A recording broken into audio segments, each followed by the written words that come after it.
Dengar baik-baik video ini. Sama sekali, Om. Ini di keluar, ND. kami akan keluar. Kami tolong ikuti aturan, Om. Kami tahu ini bukan kami punya tanah, Om. Ini bukan. Kami mana bagaimana, Om?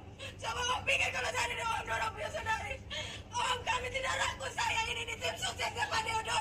Asal Om tahu, saya kerja mati-matian untuk beliau. Tapi kalau cara macam ini tidak adil. Kamu belum ada komunikasi dengan kami. Kamu datang ke Eksa ini, kamu salah besar ini.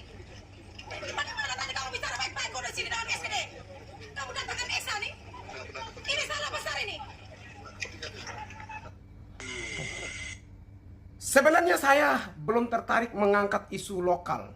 Namun ketika melihat video seorang ibu menangis histeris karena rumahnya akan digusur oleh Bupati ND Bapak Yosep. Alat berat diturunkan oleh Bupati ND dengan tujuan untuk menggusur rumah masyarakat. Masyarakat sudah mengatakan bahwa mereka tahu bukan miliknya. Namun Pak Bupati bersikeras untuk mau menggusur rumah masyarakat. Apakah itu adalah solusinya?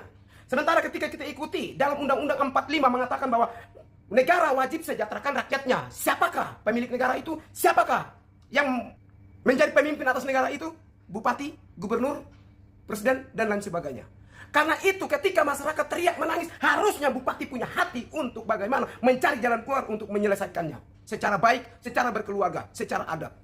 Kalau memang ibu ini bersalah, mereka tinggal di tanah rumah pemerintah, artinya mereka tidak mesti harus diusir dengan cara menggunakan tangan besi lalu menghajar rakyatnya.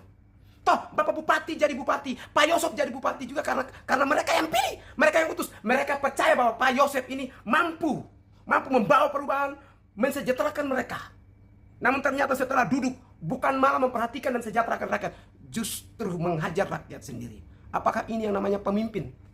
Harusnya Pak Yosep itu mencari jalan keluar. Sebelum rumah mereka digusur, tolong dong datangi, Bu, rumah mau digusur, bolehkah kami bangun rumah atau penghunian tersendiri untuk alihkan mereka ke situ. Jadi pemimpin yang baik, sebelum gusur rumah mereka, pemimpin sudah siapkan rumah khusus untuk mereka. Jadi jangan hanya mau gusur, toh.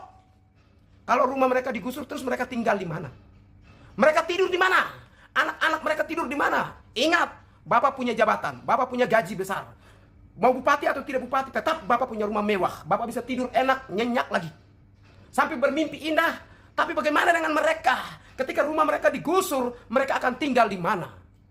Ini menjadi pertanyaan besar, membuat hati saya tergerak untuk angkat. Pemerintah pusat jangan duduk diam. Kepada Menteri PUPR, agar segera turun tangan, bangun rumah rakyat ibu ini. Kalau pemerintah daerah tidak sanggup, yang kader PDIP ini, Pak Yosep. Kalau tidak mampu membangun penghunian, rumah layak huni untuk masyarakat ND, mending pemerintah pusat atau pemerintahan provinsi bangun untuk mereka. Saya juga meminta kepada Bapak Gubernur NTT agar membangun rumah buat ibu ini. Supaya ibu ini dan keluarganya bisa mendapatkan rumah yang layak.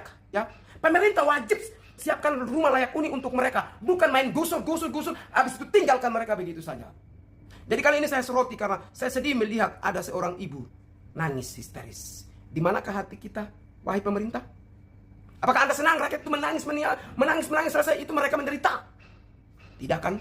Mari kita cari jalan keluar agar mereka juga punya hak hukum untuk mendapatkan kesejahteraan yang layak. Salam hangat dari Frit Alor Boy di Jakarta buat rakyat kecil.